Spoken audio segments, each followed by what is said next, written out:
नमस्कार दोस्तों, आप देख रहे हैं लोकमत हिंदी। मेरा नाम है सोनू कनौजिया। इनसाइड स्टोरी में आज हम बात करेंगे उद्धव ठाकरे की शिवसेना की। हाल ही में हुए विधानसभा चुनाव में मिली करारी हार के बाद उद्धव ठाकरे की आने वाले जो बीएमसी के चुनाव है उसको लेकर क्या स्ट्रैटेजी होगी। क्या उद्धव ठाकरे महायुति से अलग हो जाएंगे और क्या उद्धव ठाकरे जो है वो बीजेपी से एक बार फिर से हाथ मिला लेंगे।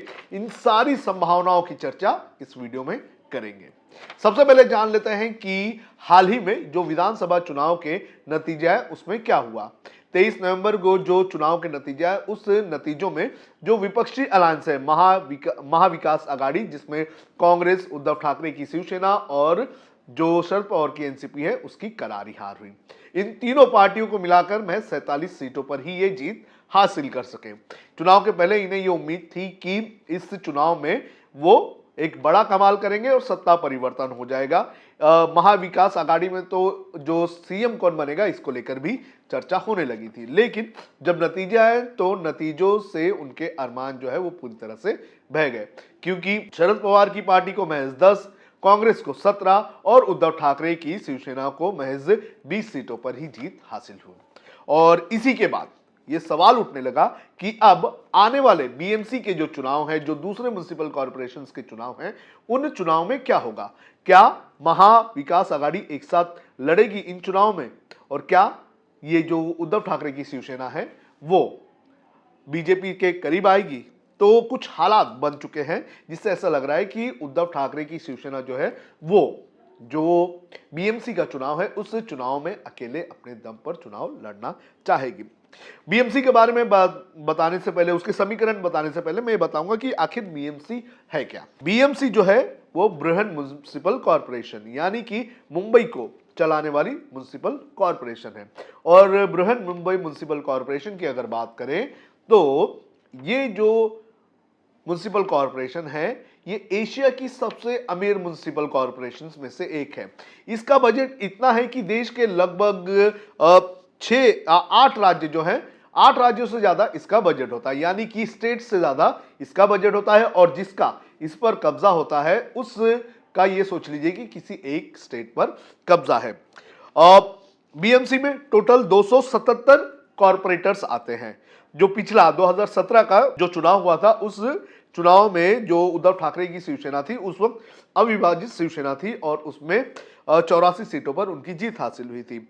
जो बीजेपी थी 82 सीटों पर उसने जीत हासिल की थी और कांग्रेस को महज 21 सीटों पर जीत हासिल हुई थी। समाजवादी पार्टी को भी 1-2 सीट मिले थे। तो बीएमसी में पिछले कई सालों से 1995 से अगर बात करें तो उद्धव ठाकरे की शिवसेना का कब्जा रहा है। और यही कारण है कि उद्धव ठाकरे अब अपनी दावेदारी, अपनी ताकत साबित करने के लिए पूरी जान जो है वो बीएमसी के चुनाव में लगा देंगे। बीएमसी के बजट की अगर बात करें तो 2024 और 25 का जो बजट पेश किया गया था तो पिछले साल मार्च में, उस बजट में उसका बजट था 59.954 करोड़ रुपए। ये देश के 8 राज्य जैसे कि सिक्किम, मिजोरम, मेघालय, मणिपुर, नागालैंड, त्रिपुरा, ऐसे जो राज्य है, गोवा, ऐसे राज्यों से इसका बजट ज्यादा है। तो बीएमसी जो है वो एक तरह से मनी मेकिंग म्युनिसिपल कॉर्पोरेशन है और ये यहां पर जिसका कब्जा रहेगा वो राज्य की राजनीति में काफी पावरफुल रहेगा। फिलहाल यहां पर मेयर जो था, जो 2 साल पहले जब तक यहां पर एडमिनिस्ट्रेटर नहीं रखा गया था तो तब तक शिवसेना का मेयर था। और जब कोविड का टाइम आया तो उस वक्त चुनाव होने थे, लेकिन चुनाव अब तक नहीं हुए हैं।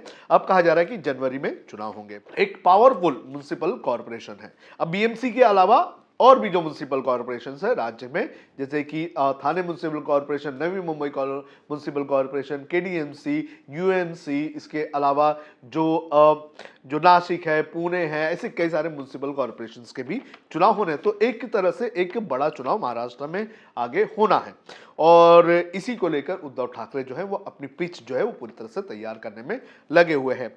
कुछ चीजें हुई हैं जिससे ये लग रहा है कि उद्धव ठाकरे जो है वो एमवीए से अलग हो सकते हैं और अकेले अपने दम पर चुनाव लड़ सकते हैं।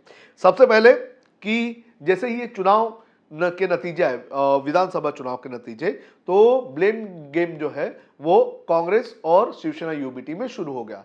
शिवसेना यूबीटी का कहना है कि कांग्रेस के वोट हमको ट्रांसफर नहीं हुए, कांग्रेस की तरफ से जो अड़ीबाजी की जा रही थी सीट को लेकर और सीएम पोस्ट को लेकर, तो वो सारी चीजें जो है वो गलत तरीके से चली गई, लोगों ने गलत तरीके से लिया। इसके बाद जो कांग्रेस के लोग हैं वो ये कह रहे हैं कि शिवसेना यूबीटी की वजह से काफी ज्यादा नुकसान हुआ और शिवसेना यूबीटी की वजह से हमें वोट ट्रांसफर नहीं हुए और हमारे वोट भी हमें नहीं मिले। तो दोनों के बीच में ब्लेम गेम जो है वो चल रहा है। चुनाव के नतीजों के बाद जो आए, उसके बाद जो बैठक हुई, उन बैठकों में एमवीए की जो बैठक हुई, इस बैठकों में भी अलग अलग राय हमें देखने मिला। हमें देखने मिला कि शिवसेना कुछ और बोल रही है, कांग्रेस कुछ और बोल रही है और दोनों एक साथ कोई कुछ आगे करेंगे ये नहीं दिखाई दे रहा है। अब एक और कारण जिसकी वजह से उद्धव ठाकरे अकेले अपने दम पर चुनाव लड़ना चाहेंगे वो ये है कि शिवसेना टूट गई और टूटने के बाद इस चुनाव में उन्हें नुकसान भी हुआ। तो फिर भी ये देखा गया है कि मुंबई में जो उद्धव ठाकरे हैं उनके पास 3 एमपीज हैं लोकसभा के और 10 एमएलए हैं, यानी कि मुंबई में अभी भी ताकत उनकी बरकरार है। तो इस हिसाब से अगर देखें तो उद्धव ठाकरे जो है वो ये कोशिश करेंगे कि आने वाले जो बीएमसी के चुनाव है उस चुनाव में वो अकेले चलें। अब दिल्ली का भी पैटर्न आप देख लीजिए कि दिल्ली में भी अरविंद केजरीवाल ने ये अनाउंस कर दिया है कि वो चुनाव जो है दिल्ली का अकेले अपने दम पर लड़ेंगे। तो जाहिर सी बात है अगर दिल्ली का चुनाव अकेले दम पर अरविंद केजरीवाल लड़ रहे हैं तो यहां पर भी उसी तरह की स्ट्रैटेजी जो है वो उद्धव ठाकरे जो है वो अपना सकते हैं। अब उद्धव ठाकरे ने इसके लिए अपनी हिंदुत्ववादी जो लाइन है उसे भी पकड़ना शुरू कर दिया है फिर से। लोकसभा चुनाव हो या फिर विधानसभा चुनाव, उसमें हमने देखा था कि उद्धव ठाकरे जो है वो कहीं ना कहीं जो है वो एक तरह से सेक्युलर लाइन जो कांग्रेस की लाइन और एनसीपी की लाइन जो उस पर जाते हुए नजर आ रहे थे। लेकिन चुनाव के ये जो नतीजे आने के बाद उद्धव ठाकरे की जो शिवसेना है वो हिंदुत्व हार्डलाइनर हिंदुत्व की राजनीति में वापस आने जा रही है। 6 दिसंबर को मिलिंद नार्वेकर जो कि शिवसेना यूबीटी के नेता है, उन्होंने बाबरी मस्जिद को लेकर एक ट्वीट किया था और उन्होंने शौर्य दिवस मनाया था और उसको आदित्य ठाकरे ने रीट्वीट किया था। इसके बाद हाल ही में 17 दिसंबर को जब उद्धव ठाकरे की मीटिंग हुई है देवेंद्र फडणवीस के साथ, तो उस वक्त उस मीटिंग में भी ये कहा जा रहा है कि वीर सावरकर को, स्वतंत्र वीर सावरकर को जो है वो उद्धव ठाकरे ने ये मांग की कि उन्हें भारत रत्न क्यों नहीं दिया जा रहा है। महाराष्ट्र गवर्नमेंट ने इस पर जोर लगानी चाहिए।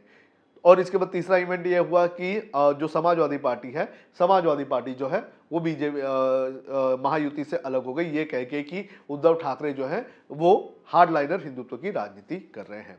तो उद्धव ठाकरे अपनी जो बीएमसी की जो चुनाव है उसको लेकर एक तो स्ट्रैटेजी बना रहे हैं, अकेले अपने दम पर चुनाव लड़ने की स्ट्रैटेजी बना रहे हैं। दूसरा, अपना जो हिंदुत्ववादी जो एक हाइडलाइनर वाला जो टैग था उसे वापस लगाने की कोशिश कर रहे हैं। अब तीसरी चीज क्या हुआ है? तीसरी चीज ये हुई है कि उद्धव ठाकरे ने जिसके लिए ये कहा जा रहा है कि क्या शिवसेना यूबीटी जो है वो क्लोज आ सकती है बीजेपी से, तो उसके भी 2 इंसिडेंट्स हुए हैं। एक तो ये कि उद्धव ठाकरे ने 17 दिसंबर को सीएम से जाकर मुलाकात की, देवेंद्र फडणवीस से मुलाकात की। आपको बता दें कि अभी तक जो महायुति के जो नेता हैं जैसे कि शरद पवार हो या फिर कांग्रेस की तरफ से नाना पटोले हो, तो इन लोगों की तरफ से कोई भी ऐसा एक इवेंट नहीं देखा गया है कि जिसमें जो ये नेता जो है देवेंद्र फडणवीस जो कि राज्य के मुख्यमंत्री, नए मुख्यमंत्री है, उनसे जाकर मुलाकात की हो। उद्धव ठाकरे 17 दिसंबर को नागपुर का जो विंटर सेशन चल रहा था असेंबली का, उस असेंबली में गए और देवेंद्र फडणवीस से उन्होंने मुलाकात की। इसके बाद आदित्य ठाकरे का भी बयान आया है कि हम पॉलिटिकल एनिमी नहीं है, मतभेद है लेकिन मनभेद नहीं है, इस तरह की चीजें सामने आई। और इसके बाद कल ही ये कहा जा रहा है कि उद्धव ठाकरे और देवेंद्र फडणवीस की फिर से बातचीत हुई है और जो बातचीत हुई है वो ऐसे ही किसी मुद्दे को लेकर हुई है। तो उद्धव ठाकरे जो है वो अपनी पिच पूरी तरह से आने वाले जो बीएमसी के और दूसरे म्युनिसिपल कॉर्पोरेशंस के इलेक्शंस है उसको लेकर बनाते हुए नजर आ रहे हैं। और उद्धव ठाकरे ये कोशिश में लगे हुए हैं कि कुछ भी उनके हाथ से चले जाए लेकिन जो बीएमसी है वो उनके हाथ से नहीं चले जाए। 2017 में अगर हम पीछे जाते हैं तो जब नतीजे आए थे, उन नतीजों में ये देखा गया था कि बीजेपी जो है वो अपने पूरे ताकत के साथ ये डिमांड कर सकती थी कि जो मेयर बनेगा बीएमसी का वो 2.5 साल के लिए बनाया जाएगा, मतलब 2.5 साल के लिए शिवसेना का और 2.5 साल के लिए बीजेपी का। लेकिन उस वक्त बीजेपी ने सीधे सीधे जो उद्धव ठाकरे की शिवसेना थी उसे बिन शर्त समर्थन दे दिया। उन्होंने कहा कि आप आपका जो है मेयर है वो बनाओ, हम आपको सपोर्ट दे देंगे।